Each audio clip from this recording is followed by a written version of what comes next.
Israel published a list of 1,400 casualties killed on October 7th, and it turns out most of them are soldiers. Their ranks are listed right alongside their names: corporal, sergeant major, captain, lieutenant colonel. I mean, this changes everything, because we were told that most people killed on October 7th were civilians. Well, this clearly disproves that. You know, the Israelis think that they're allowed to flatten refugee camps and hospitals if just one Hamas fighter is present. So according to Israel's own logic, the Hamas raid on October 7th was completely justifiable and legitimate, right? Originally, the Israelis made it sound like, oh my God, these brutes, they've kicked in the door and they're just starting to mow down civilians at a music festival for peace. Oh yeah, the peace festival, you know, right outside the concentration camp where they've trapped 2 million Palestinians. How quaint. And then came other lies, 40 babies, 40 beheaded babies, 40 babies in microwaves, Alibaba and the 40 babies. One of the biggest lies they told was that Hamas were executing hostages. You know, the people they need for their kidnapping so they can exchange with the Palestinian prisoners. Well, it turns out that was rubbish too, because some of the Israelis who were actually there and held captive during the firefight said that other Israeli hostages were not killed by Hamas. They were killed by Israeli forces who were even firing tank shells into bloody apartments. הטרוריסטים ירו בהם? לא. הם נהרגו מהחילופי ירי, תבין שהיה חילופי ירי מאוד מאוד קשים. זאת אומרת, יכול להיות שזה כוחותינו ירו בהם? כשניסו לפסל את החוטפים, את החמאס? כן, חיסלו את כולם, כולל בני ערובה. כי היה שם חילופי ירי מאוד מאוד קשים. Either way, this doesn't change the fact that most of the Israeli casualties on October 7th were soldiers according to Israel's own list. Moreover, the Israeli settlements that Hamas were attacking, guess what? They belonged to Palestinians originally. That's why they're called Israeli settlements. Israelis came and settled there after kicking out Palestinians, making them homeless and putting them in ghettos and refugee camps. You can't call somebody a terrorist for trying to take back their own home. If somebody kicked you out of your house and you fight them to get your home back, that doesn't make you a terrorist. It makes you a normal human being. But Israel doesn't consider Palestinians to be human beings. Who did Israel punish for the Hamas raid? Civilians, of course. Only 10,000 civilians killed in 4 weeks. Half of them are children. 20,000 people wounded. I mean, look at any war, not just this one. Look at any war and you will always see the same pattern. Hamas are fighting Israeli soldiers and Israel are fighting Palestinian civilians. Every single time. The majority of people killed by Israel are Palestinian civilians. This is an indisputable scientific statistical fact. But this time is different than previous wars because now the Israelis have managed to do something. I mean, I really have to congratulate them on this unprecedented achievement. They have done something no one in history has been able to do. Israel are the first people in history to commit genocide on live television while calling themselves victims.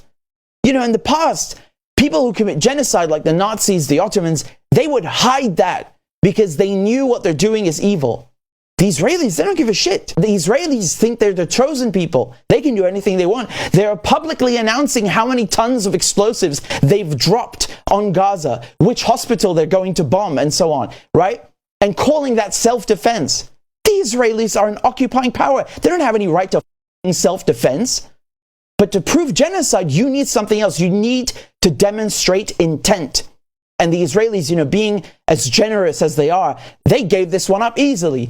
Netanyahu's cabinet are openly calling Gazans human animals, the people of darkness. Meanwhile, you know, Israelis are the people of light, right? And they're even proposing to drop a nuclear bomb on Gaza.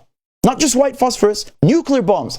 And other Israeli officials are going and suggesting ways to distribute Gazans around the world. And so while Israel are dropping the equivalent of 2 nuclear bombs on Gaza, they still manage to cast themselves as victims. I mean, how the do you bomb 3 refugee camps, one after the other, and still pretend you're a victim? Israel have killed more UN staff than any war in human history. More journalists have died in the last 4 weeks than in any conflict in the last 30 years. But of course, who's the victim? Israel. Always Israel. Bomb a hospital, bomb a church, bomb a mosque, bomb a UN school, Israel's the victim. Doctors have to use the flashlights on their phones to carry out operations because there's no electricity. But of course, Israel's the victim, right? Israel are such a victim, they managed to come up with imaginary victims like the 40 babies while they're murdering babies in Gaza, right? Who are the biggest group of Palestinians killed in the last 4 weeks by Israel? Children. Children under the age of 17. The Israelis think they can use the excuse of, hostages to try and justify genocide, but they don't give a shit about the hostages. Israel have succeeded so far in freeing 0 hostages, killing 50 Israeli hostages with their own airstrikes. Hamas offered to free all of the Israeli hostages in exchange for all Palestinian prisoners. And the Israelis don't do it. They won't do it. They won't negotiate. They won't reply. Just stalling. Look, if Israel can use hostages as a pretext to commit genocide, self-defense, well then why can't Hamas do what they feel is necessary to free the inhabitants of Gaza, who have been themselves held hostage since 2007 in a death camp? Or how about the Palestinian workers from Gaza that Israel kidnapped on October 7th? These men did literally nothing, but they were stripped. Nevertheless, they were beaten, electrocuted, tortured for weeks.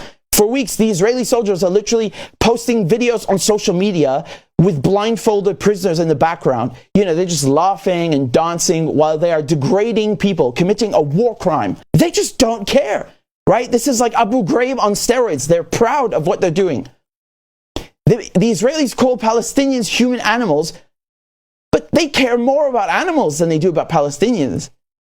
People, they always throw around this word Nazi carelessly. People have diluted the meaning of Nazi, but there's no question that Israel's behavior is Nazi-like behavior.